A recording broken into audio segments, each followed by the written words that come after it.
very good morning to one and all. Dear participants, greetings of the day. We welcome you all to the final day sessions of AICT Atal sponsored 5-day online faculty development program on advances in sensor technology. Okay, our speaker is ready. Now I request Mr. S. Venkatesh to introduce speaker to the participants. Over to Venkatesh. A very good morning to everyone. I am very privileged to introduce Dr. Nitin S. Kale, Chief Technology Officer, Nanosniff Technologies Private Limited. Nitin S. Kale obtained his MTech from Visvesvaraya National Institute of Technology, Nagpur in 1999 and his PhD from the Electrical Engineering Department at IIT Bombay in 2007. During 2007 to 2008, he worked as a principal engineer at Taiwan Semiconductor Manufacturing Company on the 32 nanometer high-K metal gate project. In 2009, he joined the IIT Bombay Nano Manufacturing Facility as its manager.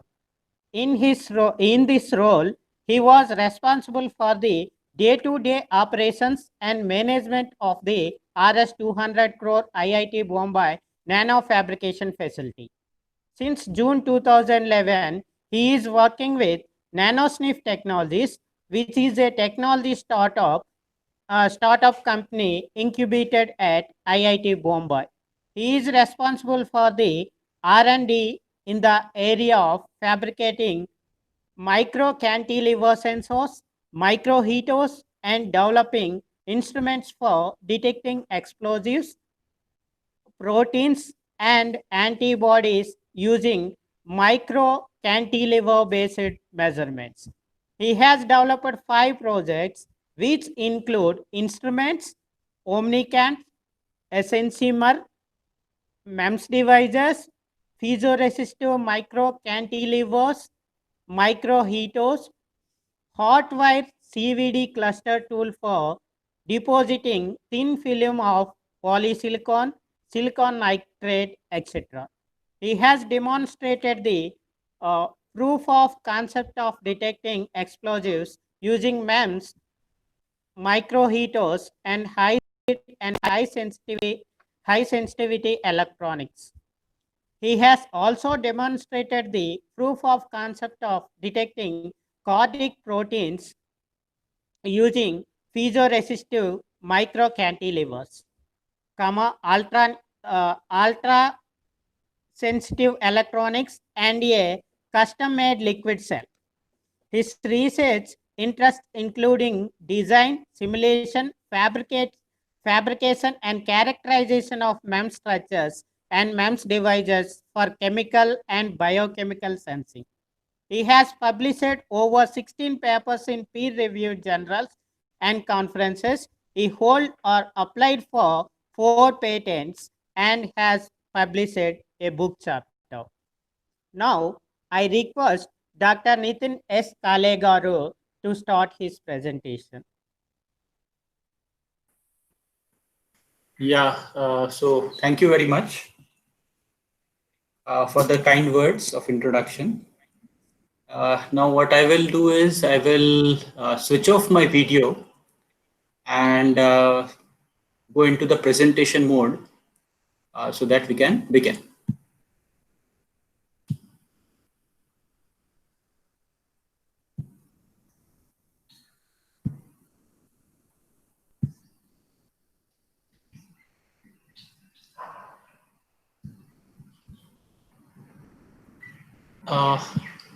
So please let me know if this presentation is visible. No, sir. It should come up in maybe 30 seconds or so.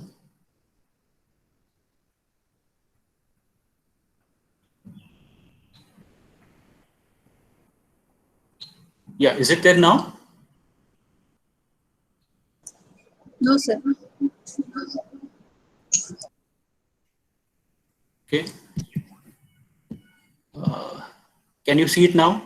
Yes. Yes, sir. You can proceed. Okay. Now I'll just make it full screen so that it's comfortable for everybody. Now it's full screen.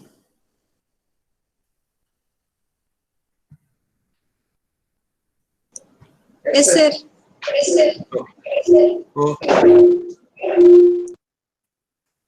Okay. So my talk today is primarily based on nanosensors and instrumentation for IoT applications. And I am from Nanosniff Technologies. If my audio is low or high, you can adjust things accordingly at your side. But I hope I am clear as far as the audio is concerned. Yes, sir. Your voice is audible. Okay. So Nanosniff is a technology startup.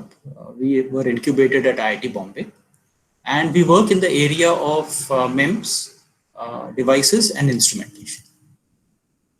So the basic outline for today's talk is something like this, that we will have some basic understanding of nanoscience and nanotechnology. Then I will give several examples of the MEMS sensors and actuators, which we actually see in daily life. Then we shall have a look at the nanofabrication technology itself, how these devices are made. So this all is actually the first part of my talk, which includes also microfluidics. In the second part of the talk, I will be discussing, that is most likely after the break, I will be discussing about the devices, the MEMS devices that we actually make and the instrumentation that we make. And then some of the products that we have developed and started marketing in the Indian market. And then there are a couple of instruments which you as faculty can make a part of your own research, part of your own laboratory. So that also I will discuss in the end. So these were the introduction. I will skip this slide. Yeah. So first and foremost, what is important with MEMS is the fact that we are looking at size, particularly when we are talking of nanosensors and nanosensors now for IoT applications, right? So for example, we talk of macro. So when we have the prefix macro, we are talking of distances or sizes which are in terms of meters. And a couple of examples like bridges, aeroplanes, cars, etc. Then we have, what are called as mesoscale structures. So these structures are interesting in the sense that we generally manipulate them with our own hands. For example, a grain of rice is the smallest thing, or is a thing that we can play with, or needles, or sand particles, etc. Then we have the micro scale, which can be observed under a microscope. Examples include dust, cells, bacteria. And finally, the nanoscale, where things are actually in the range of maybe a few nanometers to a couple of 100 nanometers. The best examples are again viruses and proteins, etc. I have put an example of transistors. Now, these transistors, when I talk of, are the transistors which are used in which are made by the semiconductor industry. That is the MOSFETs of today's day. So, for example, today the transistor sizes are such that the gate length of the transistor is about, I would say, 5 nanometers, and in manufacturing, I think they are easily making 7 to 10 nanometer gate length kind of transistors. So you can see that we now have a manufacturing capability of making actual nano-sized devices. Okay. Now, the materials behave very differently at the nanoscale as compared to what we see them usually at the microscale. For example, you can see here two masses, let us say M1 and M2, and they're separated by a distance of, let's say, R. Now we know from Newton's theory of gravitation that the gravitational force will be proportional to the product of the masses. and inversely proportional to the square of the distances, right? Similarly, the electromagnetic forces, for example, the Coulomb's force, if you have a certain charge on these masses, they would be proportional to the product of the charges and inversely proportional to the square of the distance. The interesting thing what happens is, when you start reducing the size, what you can clearly understand is that the gravitational force is going to go on reducing, but the electromagnetic force is going to remain the same. So this is one very important difference, that at nanoscale or at small scales, the gravitational force becomes negligible and it is the electromagnetic force which dominates. So usually at the nanoscale, we need the help of quantum mechanics, for example, Schrodinger's equations, etc., to describe how these devices are going to behave. For example, how they are going to interact with each other. One important thing is, for example, since I talked about quantum mechanics, I must say one interesting, or I need to highlight one thing, that we always talk of MOSFETs in the electronics industry. And today, the thickness of the dielectric, the oxide, has become so thin that it's about just a nanometer. And so, although it's a dielectric, because of the voltage applied across the gate, the charge carriers can tunnel through the gate and they can get into the substrate. Now, this is a very good example of quantum mechanics or a nanoscale phenomenon. So this cannot be explained by the usual classical mechanics. And therefore, we need to understand the quantum mechanics. At the nanoscale, we have very high surface area to volume ratios. I will come back to this point again. And then at the nanoscale, the random motion becomes very important, because the size is so small that even if a couple of particles randomly move from left to right or from right to left, they can cause a device or some system which is at a nanoscale to kind of malfunction. One more nice phenomena about nanoscale, events that we see is shown here, which I have titled this particular cartoon as the colors of nanocode. What this is trying to say is that as you move from right to left, you can see that the size of the particles that are mixed in the solution goes on reducing. And the important thing that you see is that the color of the solution has changed. Now, we understand that we see something, or we see a color whenever light falls on it and a certain wavelength is absorbed. What this picture is telling us is that if you change the size, then you can change the optical property of the material. And now this is something that we can exploit. So one important takeaway from this slide is that by reducing the size of a particle or of even a device, we can tune its properties. Here is an example of optical property, but then there are many other properties that can be tuned. Yeah, so as I said that, I will discuss about the impact of surface to volume ratio. What you can see in this particular cartoon is that, you have a block which is having, let's say, 1 meter by 1 meter by 1 meter. So the volume is 1 meter cube and the area is 6 meters square. Now, if you cut this block into halves, then you will do something like 8 halves. What you can see is that the volume still remains the same, but the inner surfaces have now been exposed. So the surface area has increased, and therefore the surface to volume ratio has increased for this particular example. Now, if you go on dividing, then what will happen is that the volume will still remain the same, and the surface area is going to exponentially increase. What this is now trying to tell you is that as you reduce the size, it is the surface that is more important than what is there inside. Okay, so surfaces play a very important role at the nanoscale. Now, nanotechnology is something that is not really new, because we see a lot of examples from the past, from the history, that people knew how to fiddle around or play around with small size devices. So, for example, uh, the glass colors.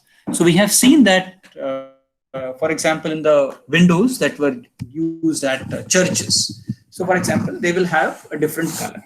How do they do that? They basically use certain particles which are mixed in the glass, and as we can see that their properties can be tailored. Another example is, for example, a hair dye. So this particular thing also is properly mixed, and then you can see that you can kind of permanently give color.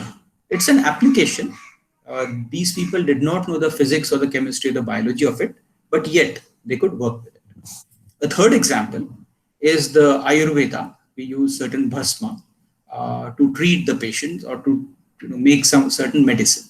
Now, the way it works is that at large scale, these particles may not have those properties of therapy, but at the nano scale, they actually so it is understood that they kind of change their properties so that they can be used in therapy.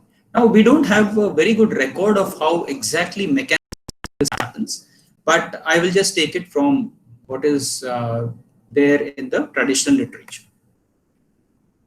Okay. Now we know that if we reduce the size, the volume is going to scale down as L cubed. This is very simple to understand. Similarly, surface area, it's going to scale down as L squared. What is more important is something I'm talking of in the terms of frequency. So for example, the frequency typically scales as 1 over L. So if you reduce the length, it is going to vibrate at a higher frequency. Now this is an important application from the, let's say, the RF antennas perspective, or the MEMS RF antennas. So the way you want to operate them at, let's say, megahertz scale, then you actually need small size devices, because only then they are going to have a high frequency of vibration. Another example, you can see the right side of the column. I have talked about heat flow. Okay, so what this tells is that across small devices, across small structures, heat is going to flow very rapidly, right? And therefore, you will see very interesting phenomena. We also tend to exploit that. I'll explain how that works. The other important thing is in terms of why do we want to use a micro scale device? So the one reason why we can justify is something like this: that a typical volume, if you have, let's say, 10 centimeters by 10 centimeters by 10 centimeters, so that is typically 1 liter, and that is equivalent to the, let's say, the milk pouch that comes at our home every morning. Now, if you divide it by 10, then you have 1 centimeter by 1 centimeter by 1 centimeter, and that is about what is called as 1 ml, right? Sorry, it's called as 1 cc, yeah, 1 centimeter cube, and it's also 1 ml. That is typically 4 to 5 ml is something that when you go for blood testing, 4 to 5 ml is the amount of blood that is typically drawn out. The thing that is driving nanotechnology is this particular thing, that as you reduce the size, the volumes fall down substantially. For example, if you have a size which is just say 1 millimeter by 1 millimeter by 1 millimeter, then you are looking at a volume that is 1 microliter, right? And then if it's 100 microns by 100 microns by 100 microns, it is something like 1 nanoliter.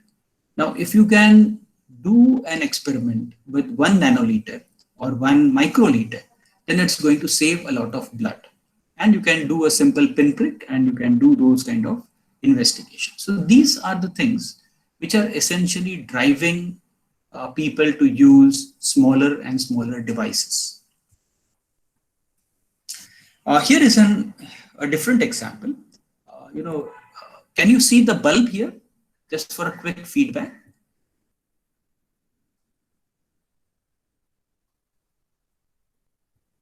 Hello.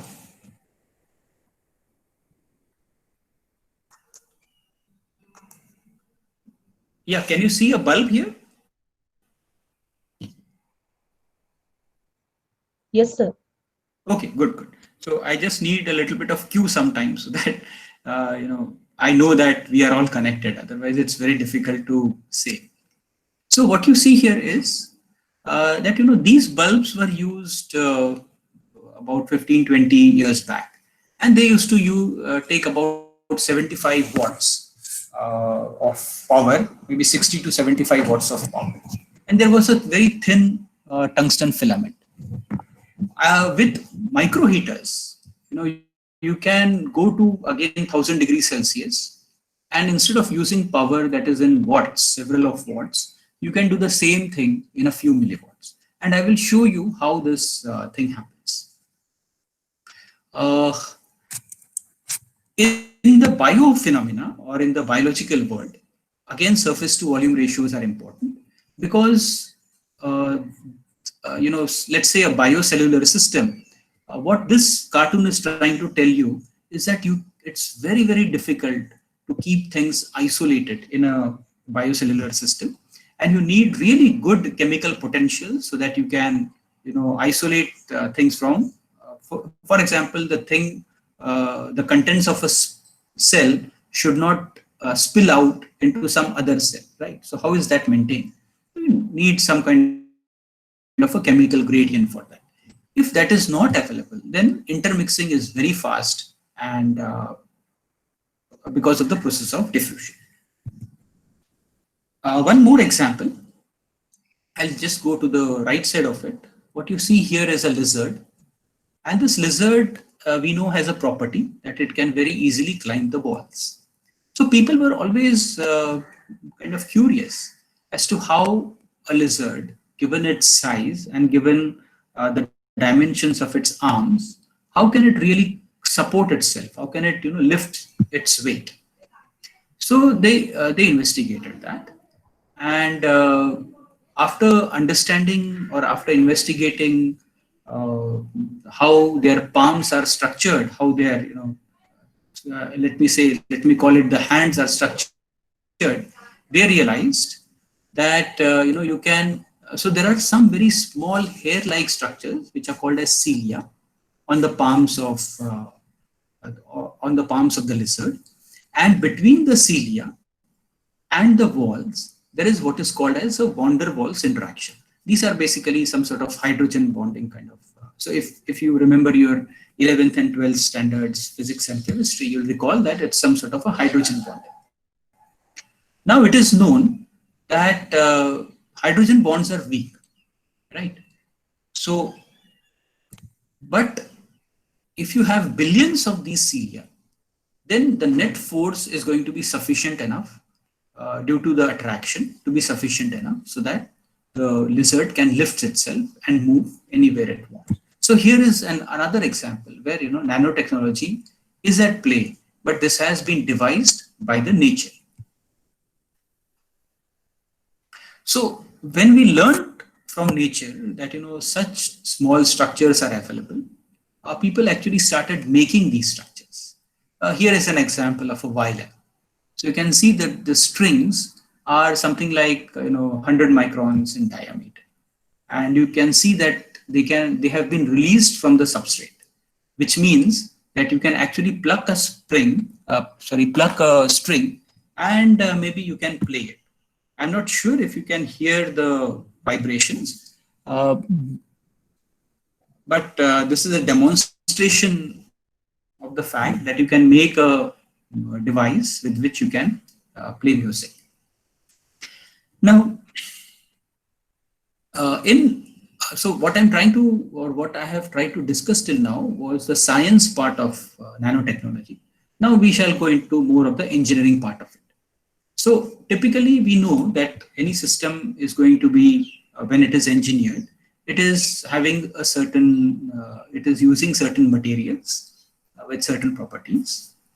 And then using these materials, we make certain components so that you can integrate them together, or you make those devices so that again you can integrate them together. And then these components, a variety of them, are again put together so that you can have subsystems and then systems. Right? If you look at the engineered system which have been made by people, for example, this. I hope this car is visible to you. Now, inside, you can see that there are several systems. You have the brakes, you have the tires, you have the engine, and then all these systems are made up of lots of components. All these components are eventually made up of a lot of materials. Right? So, for example, in this corner, you can see, let's say, a spring, and you can see some sort of a material which is being used to make that particular, or some other component. The human body is not very different from the engineered system, although the engineer has been nature. For example, you have the person, and then you have all those systems, for example, the circulatory system, the digestive system, etc., the nervous system. And then you have organs which are present in these systems. Now, these organs are made up of, let's say, components, for example, the proteins. And then these components are actually made up of materials, for example, amino acids. Now it becomes clear that whatever is there in nature is not different than what humans are making. Although we can say that nature perhaps had a bottoms up approach and humans tend to have a bottoms down approach. So when we talk of engineering MEMS devices, MEMS is used very widely in America as a term. Various other terms like microsystems technology they use in Europe, micro machines they use in Japan.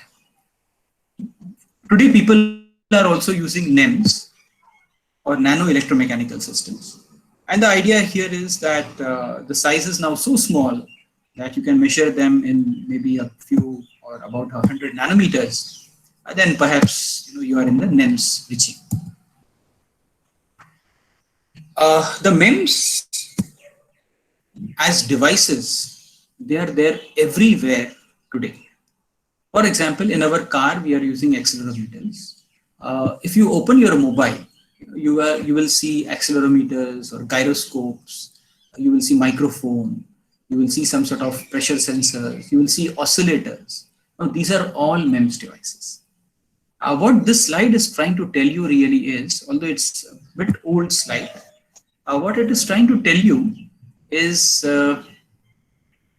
that these devices have entered into various sectors today, aeronautics, for example, automotives, consumer electronics, etc. And it's now $1 billion to $1 trillion kind of, or billion to hundreds of billions kind of a market on sensors and instrumentation itself. So point is that students have, and faculty also, have enough scope to do research and to find employment opportunities in the MEMS area. So what MEMS have, the microsystems people have done is that they have learned from the CMOS technology people. So when I say CMOS, I'm talking of MOSFET devices or the integrated circuits. What they do basically is that you use certain properties of the IC technology, like let's say batch fabrication, let us say miniaturization, and these are used along with making things rugged, making things consume low power, etc., so that you can put it for daily use. Here is an example of a 3-axis accelerometer. Now, whosoever has driven a car or has been in a car knows that it's the airbag of the car is actually triggered or actuated by these accelerometers. I think we already discussed the size part of it. So from a few tens of microns to about a few microns is the typical size of the active component of a MEMS device. This is not very far away from the optical regime, and therefore people also tend to use a word called as the MOEMs, or the micro optical electromechanical systems. Now here is a very nice example of how MEMS can be used in research. So what you see here is a sort of a micro manipulator. Now, when I say micro manipulator, I am talking about some sort of an arrangement where we are using two of our fingers. Let us say the thumb and the forefinger. You can see that this particular figure here is not very different than that. But we have, let's say, made them. And with the help of this, we can actually hold one biological cell between the two fingers. And if we can hold them, then we can place them wherever we want. And if we can place them wherever we want, then we can do experiments with them. We can characterize them. Okay. So this is an interesting example of doing MEMS for actually research. What you can also see is that with the help of external electronics, you can move the fingers. You can kind of open up them, you can close them so that you can lift the cell. And with the help of good control systems, you can move the robotic arm. So this actually was somebody's PhD thesis. And you can see that, huge amount of work and a very nice device was fabricated. One more example, as we discussed earlier also, is that of an accelerometer.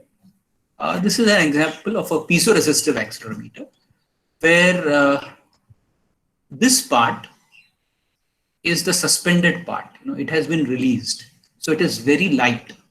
Okay, it has very low thickness. The idea is that if the car is in motion and suddenly it kind of changes its motion, then you can see that this particular part is of vibrate or something. And because of the vibrations, the piezoresistor is going to, we know that piezoresistors change a mechanical information, movement information into an electrical movement information. So that can happen. And then, the car airbag can be inflated. So this is a very good example. The other example here that I show are two examples actually. First is what is called as a revolute joint. This is similar to our elbow, right? So if you can make a MEMS device which is similar to your elbow, now you have control of how much and what part you want it to move.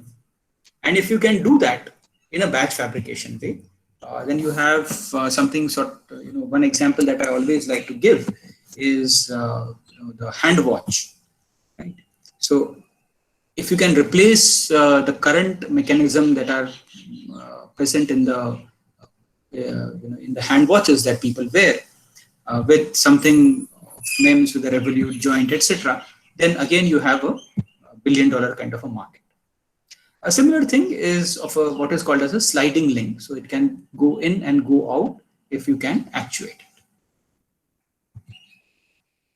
it. Some more MEMS device examples include inkjet printer head. We will discuss about this. Pressure sensors, microfluidic devices, micro mirrors. This is also something that we shall discuss.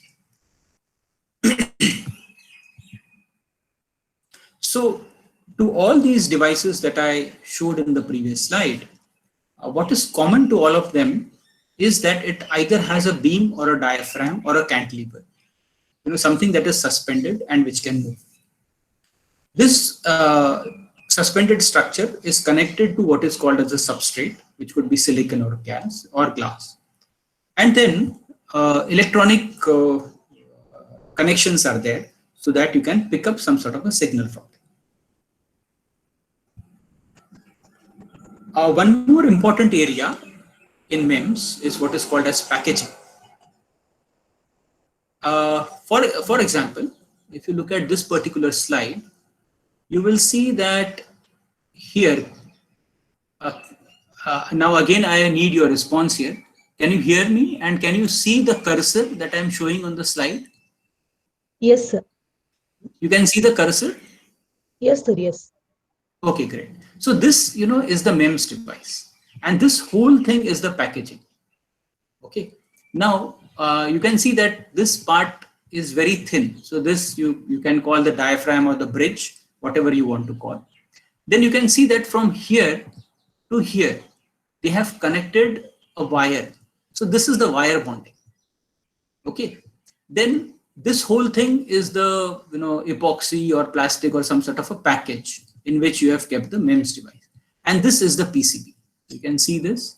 And on this PCB, you can make some electrical connections. You can have some sort of a enclosure or wire bonding or interface with the external world. So packaging is also a very important part of the MEMS devices because what people say is that 50% of the solution is in the device and 50% of the solution is in the package. And this is another rich area where people can do research and people can find jobs and in fact now even do startups. So packaging helps in interfacing with the real world. Okay? It's very important in microfluidics. It helps or it protects our device from dust, from temperature changes, from external shocks, etc., etc. We have all seen projectors. Today we have, for example, LCD projectors. A few years back, we had also the digital micro mirrors.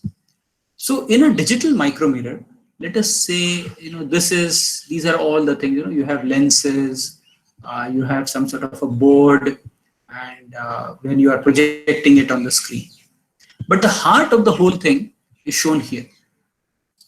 What you see here are an array of micro mirrors.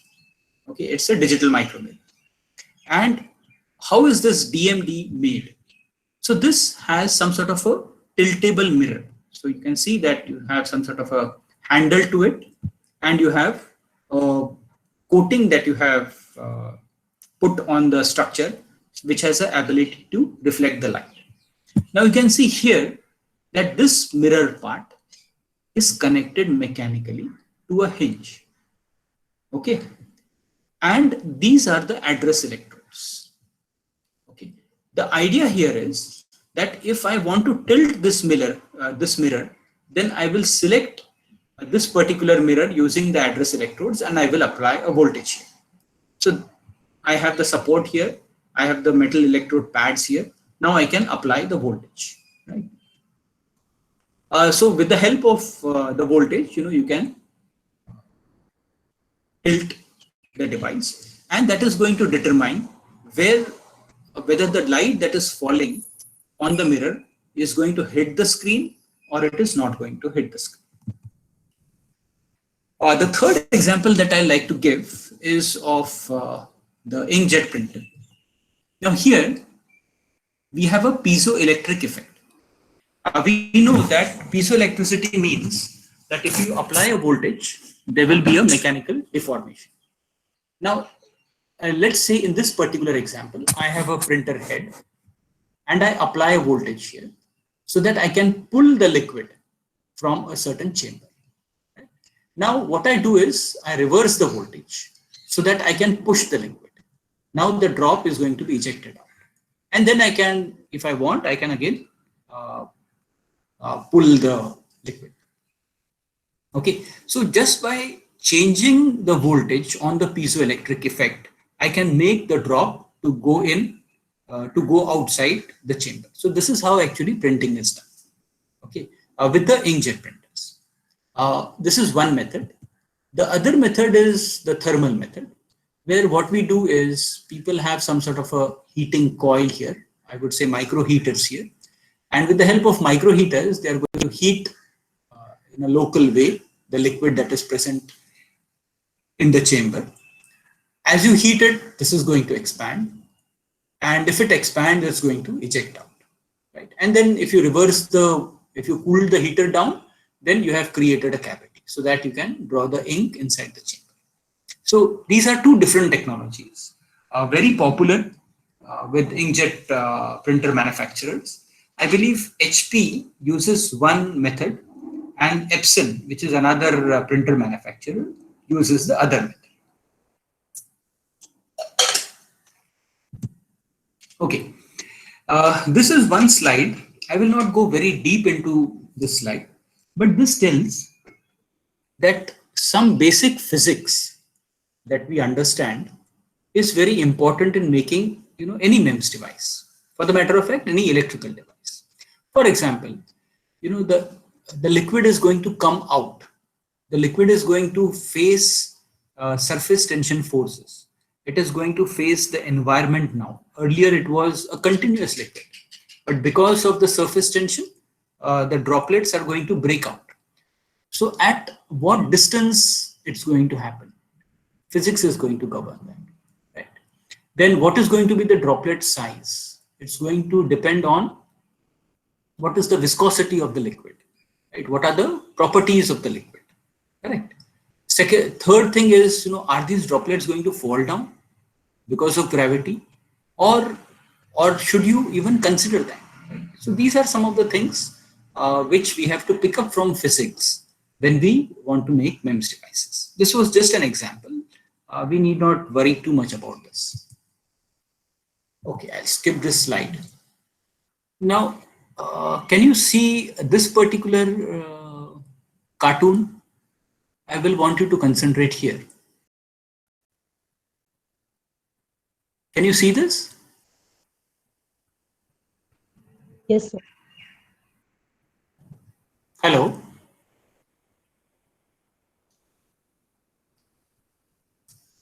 Yes, Are we sir, we can connected? see. Yes, yes, sir. We can see it, sir. Hello.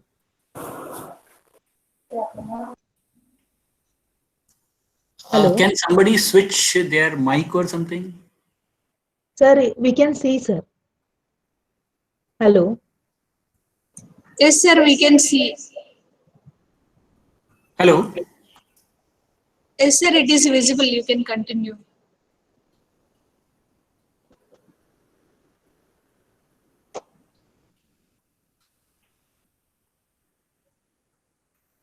Ma'am, I Hello. think sir got disconnected. Hello.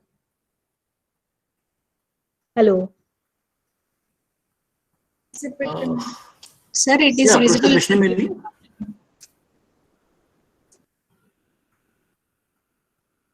Yeah. Okay. Okay. Thank you. Thank you. Thank you.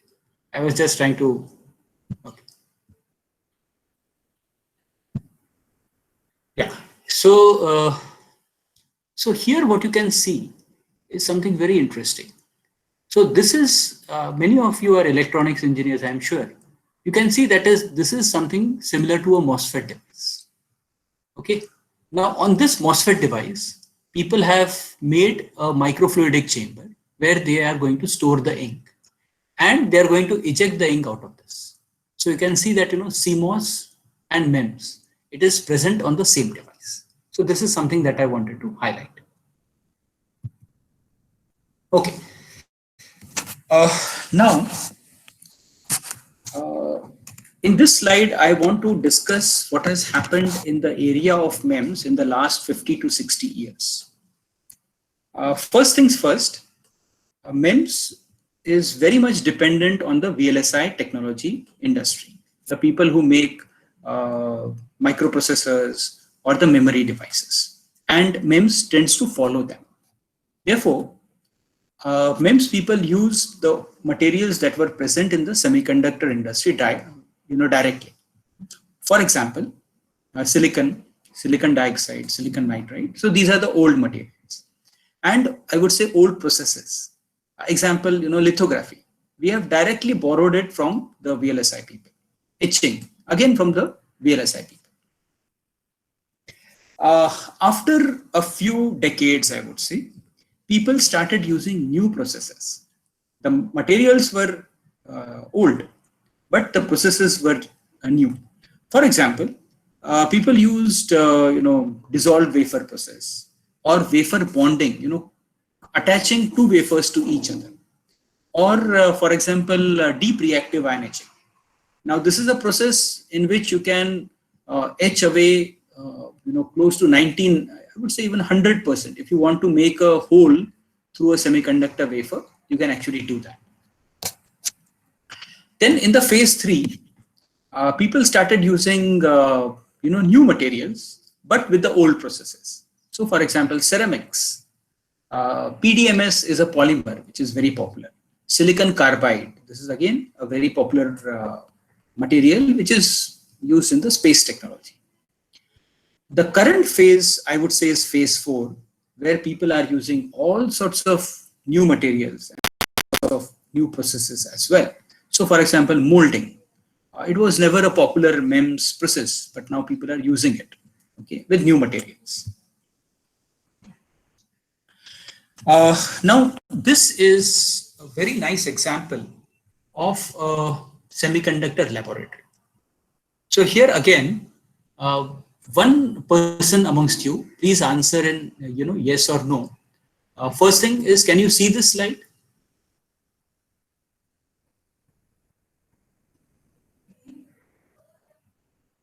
Hello.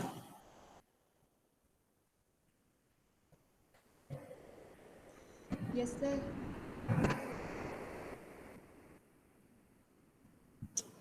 Sir?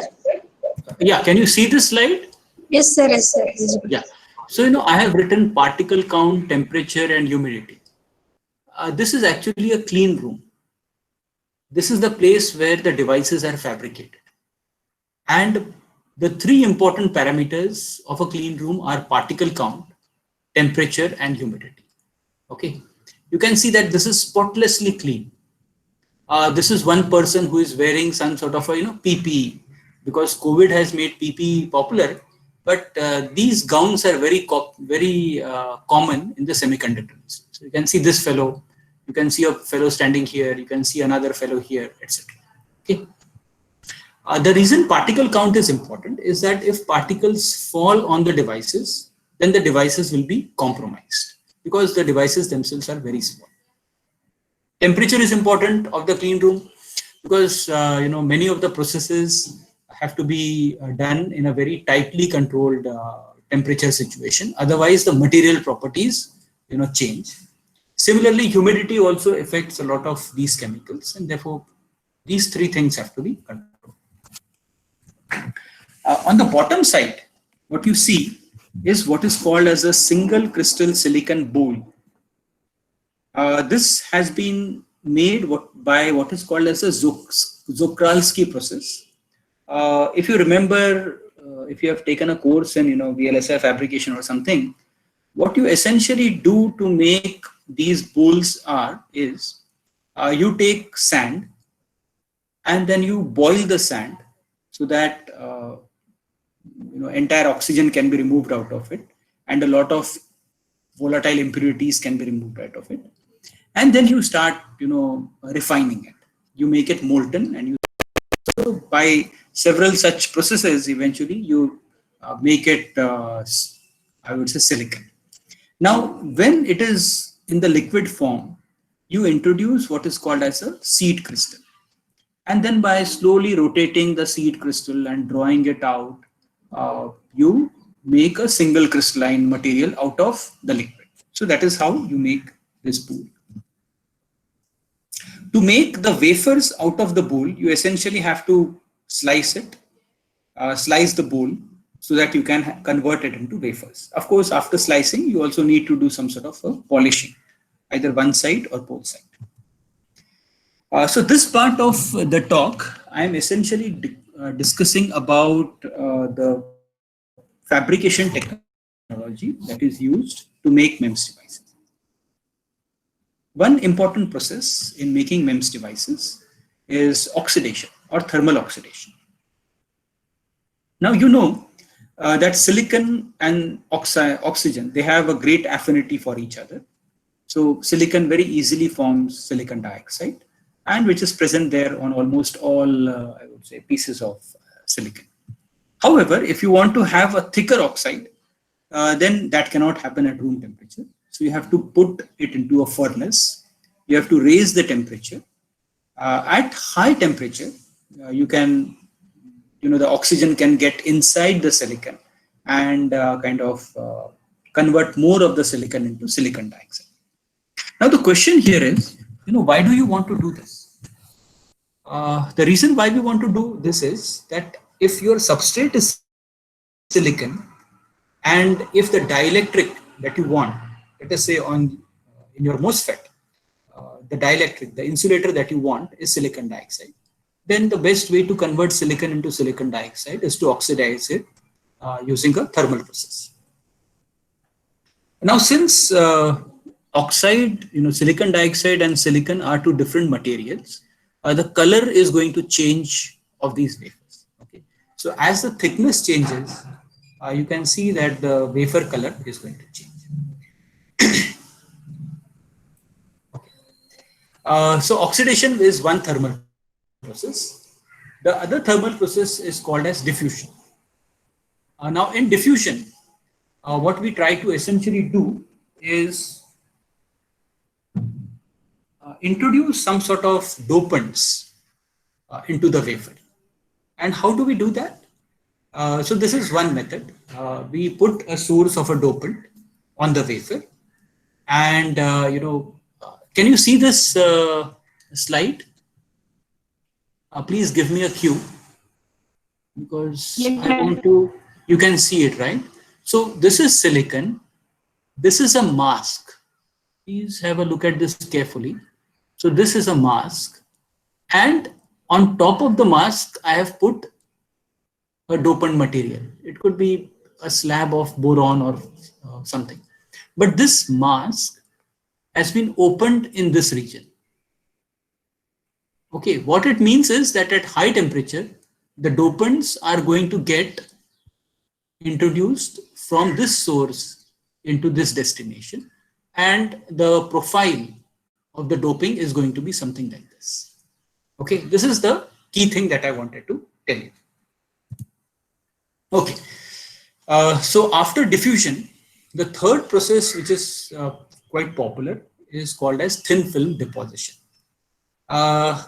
Many of you would have sprayed a paint at your home.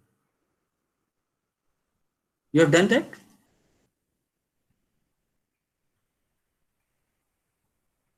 Hello? Yes. You have done that, right? So that is nothing, not much different than what is called as physical vapor deposition. Here, I'm talking of chemical vapor deposition. Essentially, you introduce sources of gases. Let us say you want silicon nitride. Okay, you want to deposit silicon nitride. Then you need to search for a source gas for silicon, which is silane. And you need to have a source gas for nitrogen, which is, let's say, ammonia. And you put it inside, and then you raise the temperature. Essentially, the silane and ammonia is going to interact with each other chemically and form silicon nitride when it touches the wafer. So a thin film of silicon nitride will therefore be deposited. Much of the gas is going to be lost. We should be clear about this. The important thing here is that there are two methods or two things that need to be thought of. Whether the thin film deposition is limited by the rate of reaction, or whether it is dependent on how much gas you are putting inside. So one is called as reaction rate limited, which is temperature sensitive. The other is called as mass transport limited. So here temperature is not critical, but the amount of gases that you are going to put in is very important. One more important thing is with thin film deposition is, since you are putting one on the other, right, one material on the other material, is called as conformal step coverage. So if you have a corner on which you want to deposit a material, then if you ideally want to do conformal depositions. So you should have a profile which is something like this. But what can happen is you can have a notch instead. Now this becomes a weak point, and failures generally happen here. Okay. Some more different processes. You can do the chemical vapor deposition at atmospheric pressure. This is the typical setup. You have a furnace tube. You have a sort of a crucible on which you place your wafers. These are heating coils across the furnace, and then these are the source gases. Some cylinders here, and then you have maybe you have the exhaust to coat it out for the gases to be removed. If you want to do anything at low pressure, which is a very popular method in the semiconductor industry, is LPCVD, low pressure chemical vapor deposition, then all you need is a vacuum pump so that you can remove the atmosphere from the furnace. I also talked of physical vapor deposition. Here is something which is plasma enhanced chemical vapor deposition, wherein what you do is to create the energy at which reactions can be done. What you do is you apply a voltage across two electrodes, place where you have kept, let's say, the wafer. You may want to heat it, that is fine, but you apply a voltage, and essentially you try to heat a gas plasma, right? So if you have silane, you can have Si and hydrogen as the plasma, and if you have ammonia, then you have nitrogen and hydrogen again, something in the plasma, and then you can make these gases to react. In physical vapor deposition, I don't know if you have experimented with it, but it is again a very old technique of thermal evaporation. One example that I can give you, again, please respond. Can you see this particular slide? Yes, sir. You can see it, right? Okay. So, you would have used lanterns. Lantern is, in Marathi they call it kandil. In Hindi they call it lalten, right? So there is a wick and there is oil, a cotton wick and a oil and a glass casing. Right? Now, if you put some paper on that lantern, after a few minutes, of course, the light is going to go off because there is no oxygen. But you will see a deposition of carbon on the paper. That is nothing but physical vapor deposition. Okay, due to thermal evaporation. Similar thing, but a much more complicated thing, when you want to, let's say, deposit aluminum or gold, you need vacuum, and you need heated chucks, etc. But the idea basically is same, that you want to evaporate it. Now, you need not use thermal process for evaporation. You can also use what is called as electron beams, thermionic emission, right? So from a filament, you can generate the electrons, and you can, using electromagnetic field, you can force them to move to a certain direction. They can hit the crucible in which your material is kept, and then you can make the material molten. You can liquefy the material, and you can make things to evaporate and deposit on a substrate.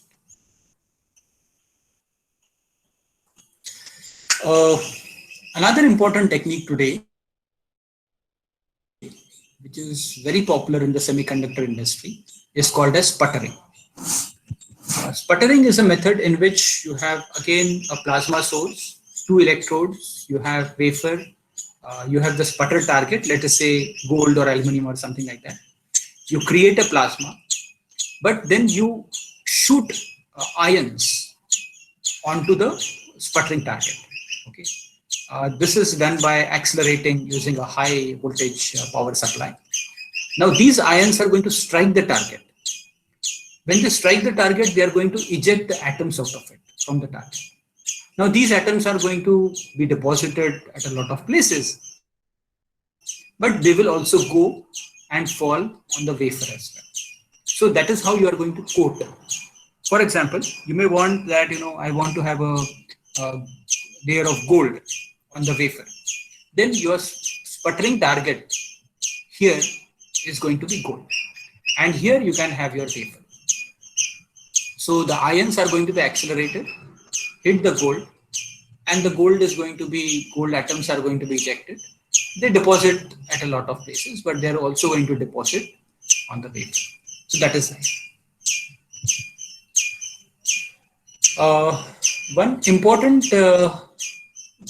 tool in the MEMS process is lithography. So by lithography, what we try to do is we try to transfer a certain pattern. Now, what we discussed previously, oxidation or sputtering, etc., are basically additive processes. You add one material to your substrate. But when you want to shape that particular material, you need to have a certain pattern. For example, you want, let's say, a straight line, or you want to have a curved line. You want to have a connection between 2 points. So for all this, you will need to remove material from some areas, right? But before removing, you need to protect those areas in which this material is present. And that is done by using photoresists and using lithography. So what you essentially do is you coat the wafer with a photoresist, and then you, using a mask, using a laser, using a UV source, you are going to expose the photoresist in such a way that from certain regions on the wafer, the photoresist is going to be removed. And then after you develop the photoresist, then you can do the etching part of it. I will come to that. So this is the typical lithography mask. You can see a lot of patterns here. This has been made, as I discussed earlier. Here is a silicon substrate. Here is the oxide which you want to pattern. Here is the photoresist exposed through your mask in this region. Okay, so let's say here, for some reason, either it's a positive or a negative photoresist, but let's say this part is now very strong. This part remains strong, and everywhere here the photoresist has been weakened. So when you develop it, what will happen is you will be able to remove the photoresist from here. Now photoresist is present only here, and when you put this thing into a etching solution, the oxide that is present here is going to be etched. Only the oxide which is present below the photoresist is going to remain. It's going to survive. It's going to stay on the substrate. And then you can strip away by a process of stripping. Basically, we use chemicals such as acetone there. You can strip away the photoresist. And now you have a nice pattern of silicon dioxide on the silicon substrate. Okay. So I'll just skip this slide. I've already talked about this. A couple of other slides I will skip. This is, spin coating of a photoresist. So what you see here is a liquid photoresist. This is dropped on the wafer, and there is a spinner. So it rotates. The wafer is held by vacuum, but it rotates. And as it rotates, the photoresist is going to be spun into a very thin film onto the wafer, because the excess photoresist is going to be splashed away because of the spinning action. Okay.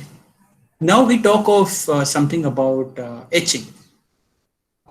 Etching is more of a chemistry process where we want to do some sort of a reaction with the materials that are present on the substrate with certain chemicals that we are going to use for etching. You may have dry etching with the help of gases, or you may have what is called as wet etching. For example, let me just give a nice example. Silicon dioxide. Silicon dioxide dissolves in hydrofluoric acid. So if you have to etch silicon dioxide, your etchant is HF. Right? You can do what is called as either isotropic etching, where the direction of etching in the vertical and the horizontal is same, or you can do what is called as anisotropic etching, where the etching is direction dependent. But then it depends on the substrate that you are actually trying to etch. Okay, it doesn't happen with everything.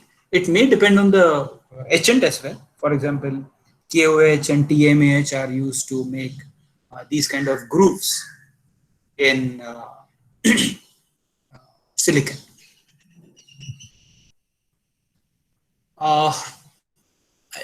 So planarization is actually nothing but chemical mechanical polishing.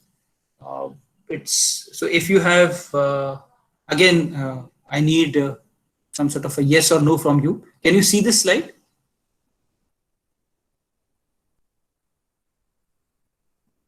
Yes, Hello. sir. Yeah, you can see this slide. Okay, now this is a situation which is not different from the tile polishing.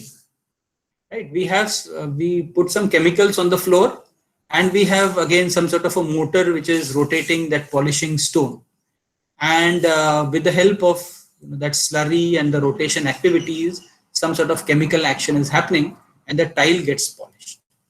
Okay. So similarly, you can do things on the wafer. Now you will have a very flat surface. Okay, I think I have. I have already talked about some of the micro machining part, but in MEMS, you have two sorts of micro machining. One is called as surface, other is called as bulk. So in surface micro machining, you essentially protect your substrate. The way you do is, let's say you want to make a pattern in polysilicon. This is a material. You use a layer which you can sacrifice. Let's say it's silicon dioxide, and you do appropriate masking. And then, as I said, you can put this in hydrofluoric acid, and the oxide is going to get dissolved. Now you have a suspended structure. See this thing, it's connected to the substrate, but in this region, it can move up and down. Okay. Or you can do what is called as bulk micromachining,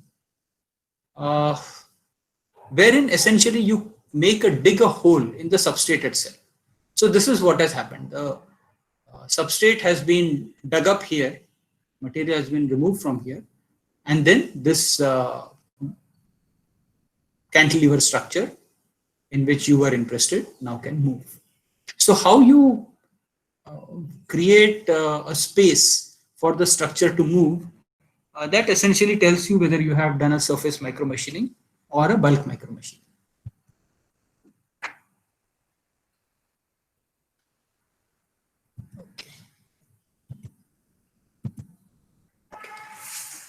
One more process that is used in the semiconductor industry is called as wafer bonding.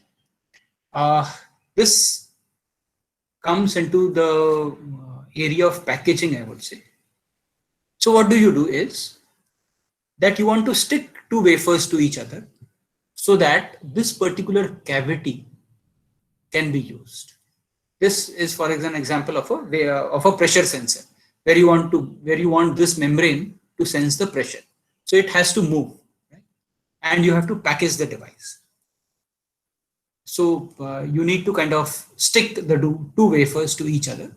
And there are a lot of challenges. You need to have smooth surfaces. You don't need to have particles. So some very specific tools called as wafer bonders are used to do this activity. People either use what is called as anodic bonding, high temperature, and using the fact that certain mobile ions which are present in the material can be made to move because of electric field. Or you can do what is called as a typical thermocompression bonding. You heat it, you create some sort of space, and then under a high pressure, you stick the two materials through some sort of a glue. Skip these things. Okay, can you see this slide? Yes, Yes, sir. sir. Yeah. So this is about microfluidics. Microfluidic devices are also now coming into the market. And as I discussed earlier, microfluidics is important from the fact that we want to use less and less of biological samples. So we don't want to use 5 milliliters of blood, etc. For every test, but can we do it in half milliliter or even less than that? So that is the idea. I discussed about this. Just skip this. Yeah. At the small scale, what you can see here are three very interesting phenomena. First is insects. They can very easily walk on liquids.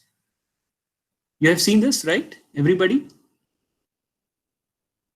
For example, ants on water. Have you seen them walking?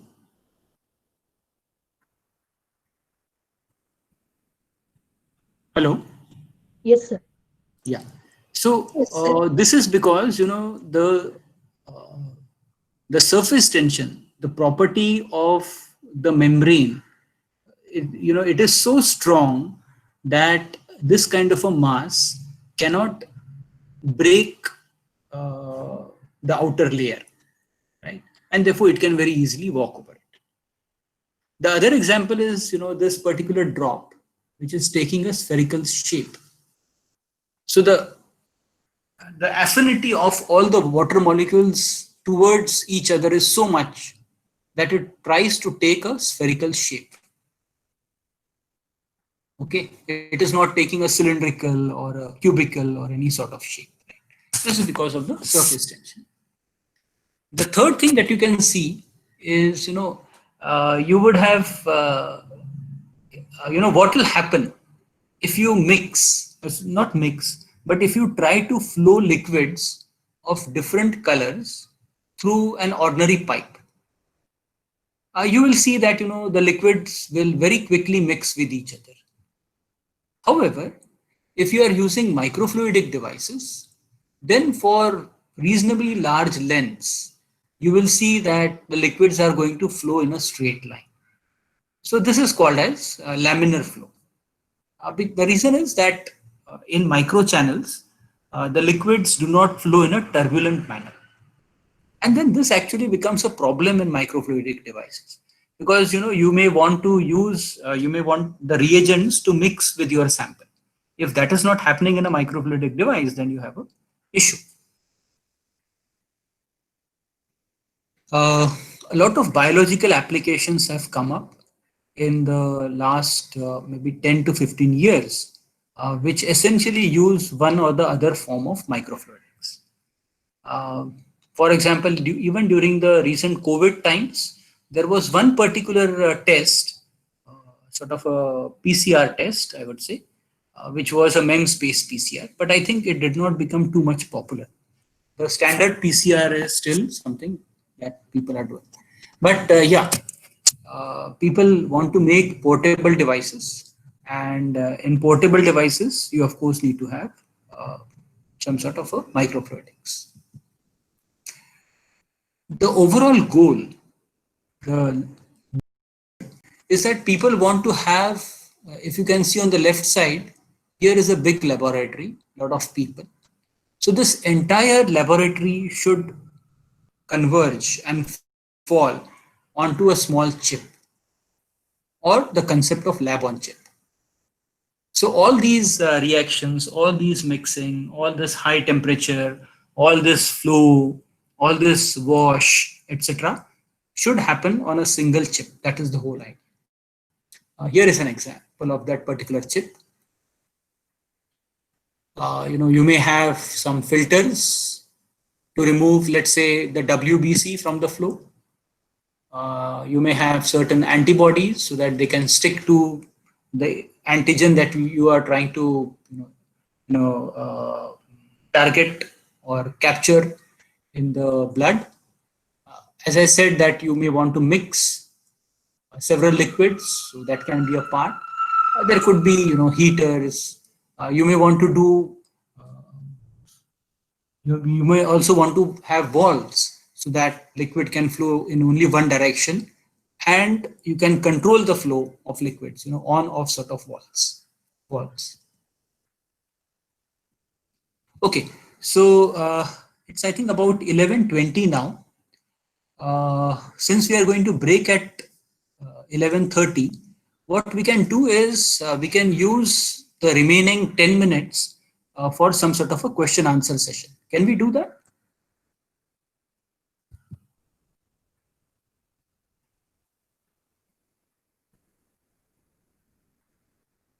Hello.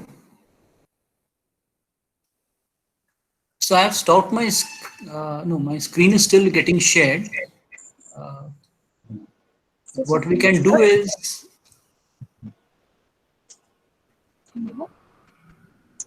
we can have a question answer session, quick question answer session.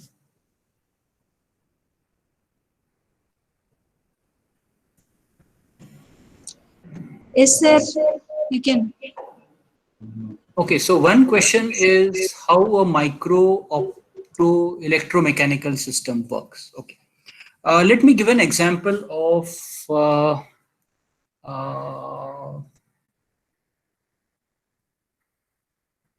okay, just one moment.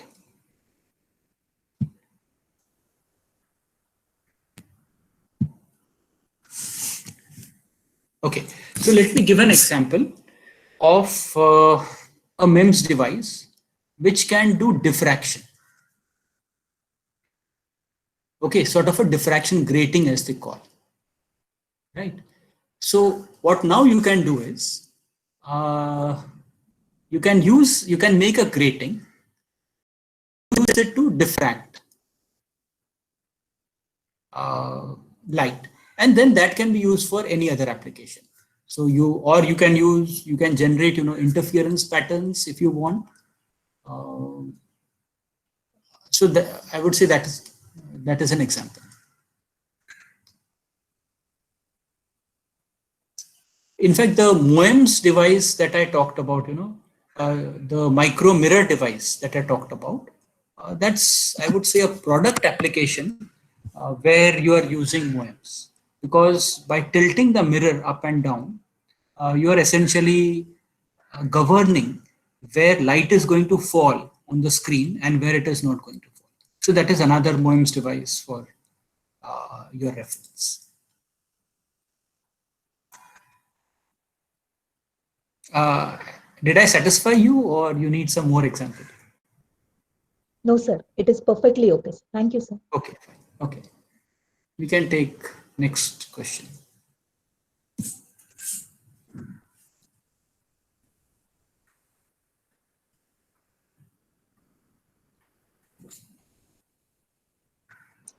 Participants, you can post your queries in the chat box.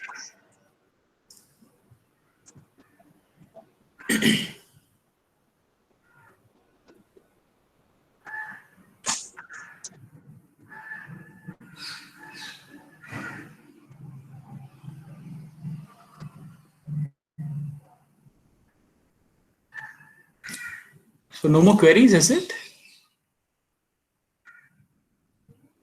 Is there some part that you will like me to highlight more, that I should talk about a little bit more?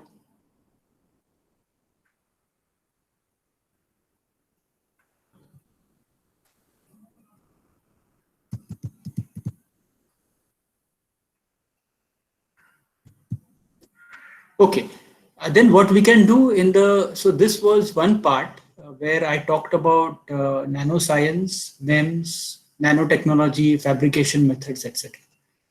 In the next part, when we meet at 12, I will discuss about what work we are doing at NanoSniff with MEMS. So micro cantilevers, micro heaters. I'll give some examples or some background to you in a little bit more detail, and then we can see how they are fabricated and what sort of applications we are doing. Okay. So see you at 12. I will join about 5 minutes before 12. Okay, sir. Thank you. Okay. Yeah. Participants, please take a break. Again, we'll meet you at 12 p.m.